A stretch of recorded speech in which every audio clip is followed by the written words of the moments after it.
Hi hello ನಮಸ್ಕಾರ ಸ್ನೇಹಿತರೆ, Kannada news YouTube ಚಾನಲ್ಗೆ ನಿಮ್ಮೆಲ್ಲರಿಗೆ ಸ್ವಾಗತ. ಸ್ಟಾರ್ ಸುವರ್ಣ ವಾಹಿನಿಯಲ್ಲಿ ಪ್ರಸಾರವಾಗುತ್ತಿರುವ ಜನಪ್ರಿಯ ಧಾರಾವಾಹಿಗಿರುವ ನೀ ಇರಲು ಜೊತೆಯಲ್ಲಿ ಧಾರಾವಾಹಿಯಲ್ಲಿ ಇದೀಗ ಹೊಸ ನಾಯಕಿ ಎಂಟ್ರಿ ಆಗಿದೆ. ಅಷ್ಟಕ್ಕೂ ಅವರು ಯಾರು ಎಂಬುದನ್ನು ಇಂದಿನ ವಿಡಿಯೋದಲ್ಲಿ ತೆಗೆದುಕೊಂಡು ಬರೋಣ. ನೀವು ಸಹಿತ ಈ ಧಾರಾವಾಹಿಯನ್ನು ಇಷ್ಟಪಡೋದಾದರೆ ಈ ವಿಡಿಯೋಕ್ಕೆ ತಪ್ಪದೇ ಬಂದು ಲೈಕ್ ಮಾಡಿ. ಸ್ಟಾರ್ ಸುವರ್ಣ ವಾಹಿನಿಯಲ್ಲಿ ಸಂಜೆ 6:30ಕ್ಕೆ ಪ್ರಸಾರವಾಗುತ್ತಿರುವ ನೀ ಇರಲು ಜೊತೆಯಲ್ಲಿ ಧಾರಾವಾಹಿಯಲ್ಲಿ ರಚನಾ ಪಾತ್ರವು ಇದೀಗ ಅಂತ್ಯವನ್ನು ಕಂಡಿದೆ.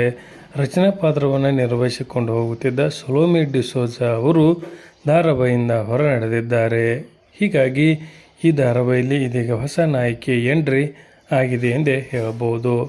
ಪುಟ್ಟಕ್ಕನ ಮಕ್ಕಳು ಧಾರಾವಾಹಿಯಲ್ಲಿ ಸ್ನೇಹ ಪಾತ್ರವನ್ನು ನಿರ್ವಹಿಸಿಕೊಂಡು ಹೋಗಿದ್ದ ವಿದ್ಯಾರಾಜ್ ಅವರು ಇನ್ನು ಮುಂದೆ ನೀ ಇರಲು ಜೊತೆಯಲ್ಲಿ ಧಾರಾವಾಹಿಯಲ್ಲಿ ನಾಯಕಿಯಾಗಿ ಕಾಣಿಸಿಕೊಳ್ಳಲಿದ್ದಾರೆ. ಕೃಷ್ಣ ಮತ್ತು ರಚನಾ ಪಾತ್ರಗಳು ಸಾಕಷ್ಟು ಪ್ರೇಕ್ಷಕರಿಗೆ ಇಷ್ಟವಾದ ಪಾತ್ರಗಳಾಗಿದ್ದವು. ಇದೀಗ ರಚನಾ ಸಾವನ್ನಪ್ಪುವುದರ ಮುಖಾಂತರ ತನ್ನ ಪಾತ್ರಕ್ಕೆ ವಿದಾಯವನ್ನು ಹೇಳಿದ್ದಾಳೆ.